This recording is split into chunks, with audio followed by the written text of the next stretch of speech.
Cabinet मंत्री किरोड़ी लाल मीणा ने sub inspector भर्ती को लेकर बड़ा बयान दिया है और बड़ा इशारा किया है। क्या किरोड़ी लाल मीणा के बयान की माने तो राजस्थान सरकार सब इंस्पेक्टर भर्ती को अब रद्द करने वाली है।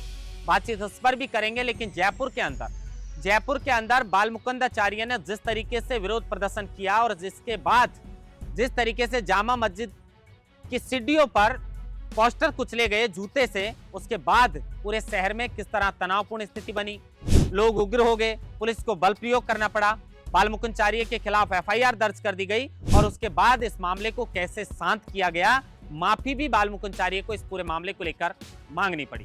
बातचीत इस पर भी करेंगे, लेकिन हनुमान बेनीवाल की जान को खतरा है, ये इनपुट आईबी को मिला है। आनन फानन में उनके नागौर स्थित आवास पर क्यूआरटी के कमांडो तैनात किए गए हैं।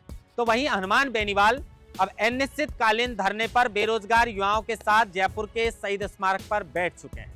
उनकी मांग एक ही है कि सब इंस्पेक्टर भर्ती को रद्द करो, बाकी भर्तियों में सीबीआई जांच की जो है उन्होंने मांग की है और आरपीएससी का पुनर्गठन होना चाहिए। कांग्रेस हो या बीजेपी हो, राजस्थान में बेरोजगार युवाओं के मुद्दों को दबाती है, इसलिए हनुमान बेनीवाल ने अब मुखर होकर यह आंदोलन छेड़ दिया है। कहीं ना कहीं आंदोलन को राजस्थान के बेरोजगार युवा ऊर्जा देने का भी काम कर रहे हैं। विस्तार से इन खबरों पर आज बातचीत करेंगे। नमस्कार, आप देख रहे हैं लोकमत हिंदी और मैं हूं आपके साथ महेंद्र मासुदा।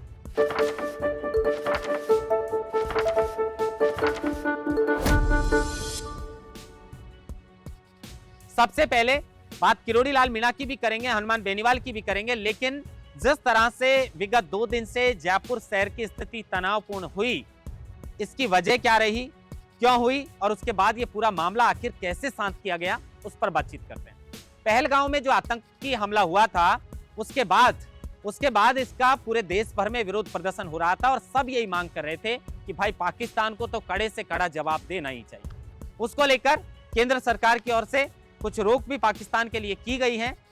उसके बाद जिस तरीके से जयपुर के अंदर विधायक बालमुकुंदाचार्य ने पोस्टर हाथ में लेकर जिस पर पाकिस्तान मुर्दाबाद, आतंकवाद मुर्दाबाद और उसमें किसी दाढ़ी वाले की भी फोटो, अब ये दाढ़ी वाले से भी जो है वो तनावपूर्ण स्थिति बनी है कि ये किसी समुदाय विशेष को टारगेट किया जा रहा है।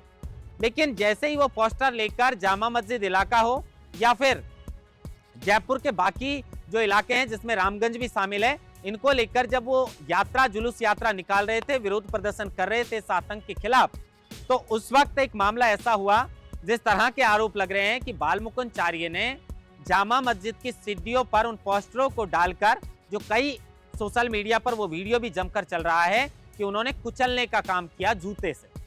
अब जामा मस्जिद की सीढ़ी पर पोस्टर डाल के जैसे ही बालमुकुंदाचार्य ने ये कुचलने का काम किया तो लोग आक्रोशित हो गए, वहां पर भीड़ एकत्रित होना शुरू हो गई और अमीन कागजी हो या फिर रफीक खान इस मामले को लेकर भड़क गए कि भाई ऐसा क्यों किया, हम तो बालाजी के मंदिरों में जाते हैं तो हम तो बेल्ट और जूते उतार कर जाते हैं, लेकिन उनको विरोध करना था तो कर लेते, हम भी उस बात का विरोध कर रहे हैं, हम आतंकवाद के साथ नहीं है, आतंकियों के साथ नहीं है, उस हमले में हमें भी दुख है क्योंकि हमारे देश के लोगों की जो है, निर्दोष लोगों की जान उसमें गई है, लेकिन मस्जिद से इसका क्या कनेक्शन। अब भीड़ धीरे धीरे बढ़ने लगी तो पुलिस ने भीड़ को काबू में लेने के लिए जो है वो हल्का बल प्रयोग भी किया, लाठीचार्ज भी किया और उसके बाद बीजेपी विधायक बालमुकुंदाचार्य के खिलाफ एफआईआर दर्ज मस्जिद की ओर से करवा दी गई। अब जैसे ही उनके खिलाफ एफआईआर दर्ज हुई तो मामला बढ़ गया। जैसे ही मामला बढ़ने लगा तो बीजेपी के अध्यक्ष मदन राठौड़ की ओर से फोन करके और विधायक साहब को बोला गया कि आपने ऐसा क्यों किया। उन्होंने कहा कि मेरा उद्देश्य किसी की धार्मिक भावनाओं को हाथ पहुंचाना नहीं था, मैं तो आतंक के खिलाफ विरोध प्रदर्शन कर रहा था। लेकिन मदन राठौड़ के कहने पर विधायक बालमुकुंदाचार्य ने काफी तनावपूर्ण स्थिति होने के बावजूद जो है वो इस मामले को लेकर वो बैकफुट पर नजर आए, उन्हें माफी मांगनी पड़ी, उन्हें खेद प्रकट करना पड़ा। उसके बाद ये मामला पूरी तरह जो है वो शांत हुआ, लेकिन शहर में किसी तरीके की स्थिति बिगड़े नहीं, इसको लेकर अतिरिक्त सुरक्षा बल वहां पर तैनात किया गया। अब इस पूरे मामले को लेकर भाजपा के जो प्रदेश अध्यक्ष है मदन राठौड़, उन्होंने कहा कि हम किसी की धार्मिक भावनाओं को आहत नहीं पहुंचाना चाहते, हम हमारे धर्म को भी जो है वो पूरी तरह मानते हैं और दूसरे धर्म की जो आस्था है उनका भी हम पूरी तरह समर्थन करते हैं। विधायक को भी मैंने बोल दिया है ऐसा नहीं करना चाहिए, लेकिन उनका उद्देश्य किसी की धार्मिक भावनाओं को आहत पहुंचाना जो है वो नहीं था। लेकिन भड़काने वालों से सावधान रहे। इशारा रफीक खान और अमीन कागजी के ऊपर भी था कि उनका साथ नहीं देना चाहिए और लोगों को इस तरह से नहीं भड़काना चाहिए।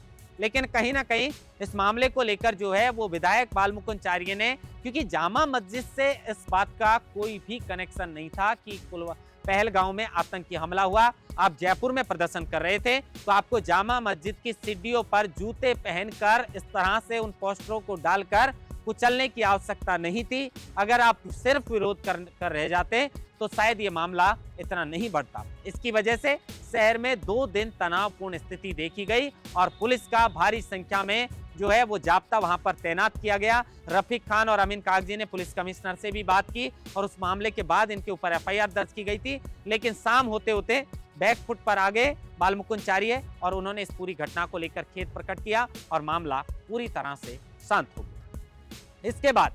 इसके बाद किरोड़ी मीणा की भी बात करेंगे, हनुमान बेनीवाल की भी बात करेंगे। लेकिन हनुमान बेनीवाल को लेकर आईबी से इनपुट मिला कि उनकी जान को खतरा है। हनुमान बेनीवाल की जान को आखिर किससे खतरा है? आईबी को जैसे ही इनपुट मिला, उनके नागौर स्थित आवास पर क्यूआरटी के कमांडो आनन फानन में तैनात कर दिए गए और जयपुर स्थित आवास का रिव्यू किया जा रहा है। जरूरत पड़ने पर जयपुर स्थित आवास पर भी जो है वो क्यूआरटी के कमांडो तैनात किए जा सकते हैं। हनुमान बेनीवाल की सुरक्षा बढ़ाई जा सकती है। अब इस मामले को लेकर हनुमान बेनीवाल का कहना है कि भाई मैं लगातार जो है वो मैं माफियाओं के खिलाफ और भ्रष्टाचार के खिलाफ आवाज बुलंद करता हूं, इसीलिए इनपुट मिला होगा। लेकिन दूसरी वजह यह भी हो सकती है कि ये पहलगांव में जो हमला हुआ था उसके बाद हनुमान बेनीवाल ने पीओके को लेकर एक बड़ा बयान दिया था। तो कुछ लोग कह रहे हैं कि हो सकता है कि पीओके को लेकर जिस तरह का बयान दिया है उसके बाद उनकी जान को खतरा वाला इनपुट आईबी को मिला हो। अब ये मामला जांच का विषय है। अब आईबी देखेगी कि आखिर हनुमान बेनीवाल को किससे जान को खतरा है और किस तरह से हिफाजत करनी है, क्योंकि हिफाजत के लिए तो सरकार की ओर से जो है पुलिस महकमे की ओर से वो क्यूआरटी कमांडो तैनात कर दिए हैं। अब मेन मुद्दे पर लौटते हैं, सब इंस्पेक्टर भर्ती का मुद्दा। सब इंस्पेक्टर भर्ती को लेकर रद्द करने को लेकर हनुमान बेनीवाल एक तरफ है, लगातार अनिश्चितकालीन धरने पर हैं। तो किरोड़ी लाल मीणा ने एक बड़ा बयान, किरोड़ी लाल मीणा ने कहा है कि मुझे लगता है कि सरकार भी अब इस भर्ती को रद्द करवाना चाहती है। सरकार भी इस भर्ती को रद्द करवाने की मंशा रखती है। कहीं ना कहीं इशारे में किरोड़ी लाल मीणा ने ये बात कही है। लेकिन किरोड़ी लाल मीणा ने यह भी कहा है कि अगर समय पर इस भर्ती को रद्द कर दिया जाता तो आज युवाओं में इस तरह की बेचैनी नहीं देखने को मिलती। किरोड़ी लाल मीणा के बयान के बाद कहीं ना कहीं अब ऐसे लग रहा है कि इस भर्ती को रद्द किया जा सकता है, क्योंकि 2 मई को इस मामले को लेकर कोर्ट में सुनवाई भी है। उसके बाद क्या फैसला आता है, क्योंकि सरकार की जो मंशा है वो कहीं ना कहीं किरोड़ी लाल मीणा ने बता दी है कि सरकार अब इस भर्ती को रद्द करवाना शायद चाहती है। लेकिन बड़ा सवाल है कि इस भर्ती के अंदर जिस लेवल पर धांधली हुई है, जिस लेवल पर 103 इस मामले को लेकर गिरफ्तारियां हो चुकी हैं और बीजेपी के पास राजस्थान के विधानसभा चुनाव के अंदर सबसे बड़ा मुद्दा भी यही था कि पेपर लीक माफियाओं को ठिकाने लगाया जाएगा और राजस्थान के बेरोजगार युवाओं के साथ जो भी कुठाराघात कर रहे हैं उनको बख्शा नहीं जाएगा। अब इसी मामले को लेकर किरोड़ी लाल मीणा की अपनी सरकार से कई बार अनबन भी रही, क्योंकि वो चाहते थे कि इस भर्ती को रद्द किया जाए, लेकिन सरकार उनकी सुनने को तैयार नहीं थी। अब इसी मामले को लेकर काफी दिन किरोड़ी लाल मीणा ने संघर्ष भी किया और सब इंस्पेक्टर भर्ती को लेकर भी ये संघर्ष जो है वो सबसे पहले किरोड़ी लाल मीणा ने ही किया था। उसके बाद ही ये शुरुआत हुई है। उसके बाद एसओजी लगातार ताबड़तोड़ कार्रवाई कर रही है, लेकिन इशारा किरोड़ी लाल मीणा ने कर दिया है कि सरकार अब चाहती है, क्योंकि पहले कमेटी सब कमेटी बनी, एसओजी इसको रद्द करने के लिए कह चुके, अब राजस्थान की पूरी जनता कह रही है, हनुमान बेनीवाल कह रहे हैं, तो हो सकता है कि इस पर बड़ा फैसला लिया जा सकता है। हनुमान बेनीवाल राजस्थान के शहीद स्मारक, जो जयपुर का शहीद स्मारक है, इस पर इस चिलचिलाती धूप के अंदर हनुमान बेनीवाल अनिश्चितकालीन धरना बेरोजगार युवाओं के साथ देकर बैठे हैं। उनकी मांग है कि राजस्थान के सब इंस्पेक्टर भर्ती को रद्द किया जाना चाहिए। उसके अलावा सीबीआई जांच की भी उन्होंने मांग की है और आरपीएससी के पुनर्गठन की भी उन्होंने मांग की है, क्योंकि सचिन पायलट ने भी आरपीएससी पुनर्गठन के लिए गहलोत सरकार के अंदर अजमेर से लेकर जयपुर तक जो है वो जन संघर्ष यात्रा निकाली, लेकिन उसके बावजूद भी उसका कोई परिणाम नहीं मिला, आरपीएससी को भंग नहीं किया गया।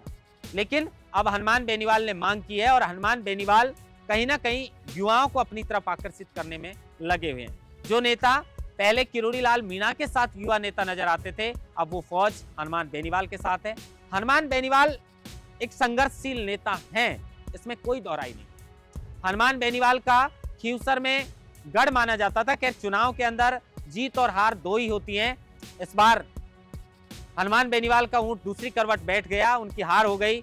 रेवंत राम डांगा यहां से चुनाव जीत गए, लेकिन हनुमान बेनीवाल युवाओं के साथ आमतौर पर संघर्ष करते हुए नजर आते हैं। और अब हनुमान बेनीवाल आर पार के मूड में है और कह रहे हैं कि बीजेपी हो या फिर कांग्रेस हो, ये दोनों ही राजस्थान के मुद्दों को दबाने और कुचलने का प्रयास करती है, लेकिन हनुमान बेनीवाल ऐसा होने नहीं देगा। हनुमान बेनीवाल ने इस भर्ती को लेकर के बिश्नोई पर भी आरोप लगाए हैं, क्योंकि एसओजी ने जिस तरीके से पूछताछ की और उसके बाद जो खुलासा हुआ, उसके बाद के बिश्नोई का भी नाम सामने आया है। इतना ही नहीं, हनुमान बेनीवाल तो ये भी कह चुके हैं कि आरपीएससी के क्या दो ही चेयरमैन हैं क्या, बाबूलाल कटारा और रामराम राय का, जिनको आपने हिरासत में लिया है, बाकी भी चेयरमैन हैं, तो क्या आप जातियों को देखकर गिरफ्तारियां करते हैं, बाकी को क्यों छोड़ रखा है? बाकी को भी गिरफ्तार करिए, पूछिए उनसे भी।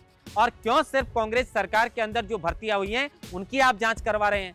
बीजेपी सरकार के अंदर 13 से 18 वसुंधरा राज सिंधिया की सरकार के कार्यकाल में जो भी भर्तियां हुई हैं, जांच उनकी भी होनी चाहिए। तो वहीं सीएमओ में बैठे कुछ अधिकारी, कुछ आईएएस अधिकारी, कुछ मंत्री, इन पर भी हनुमान बेनीवाल आज नहीं, बहुत पहले से लगातार इस सब इंस्पेक्टर भर्ती को लेकर जो है वो आरोप लगा रहे हैं। अब आरोपों में कितनी सच्चाई है वो जांच का विषय है, लेकिन वो लगातार इस मामले को लेकर आरोप लगा रहे हैं। लेकिन कहीं ना कहीं एक तरफ हनुमान बेनीवाल का ये संघर्ष चिलचिलाती धूप के अंदर बेरोजगार युवाओं के साथ, और दूसरी तरफ किरोड़ी लाल मीणा का पहले वाला संघर्ष, सरकार का राजस्थान के बेरोजगार युवाओं से किया हुआ वो वादा कि राजस्थान में पेपर लीक माफियाओं को ठिकाने लगा देंगे। और जिस तरह से हाल ही में किरोड़ी लाल मीणा का जो बयान आया है, इसके बाद ऐसा लगता है कि शायद सरकार की ओर से सब इंस्पेक्टर भर्ती को लेकर कोई बड़ा कदम उठाया जा सकता है। फिर एक राजस्थान डायरी लेकर आपके लिए हाजिर होंगे। तब तक देश दुनिया की बाकी खबरों के लिए देखते रहिए लोकमत हिंदी।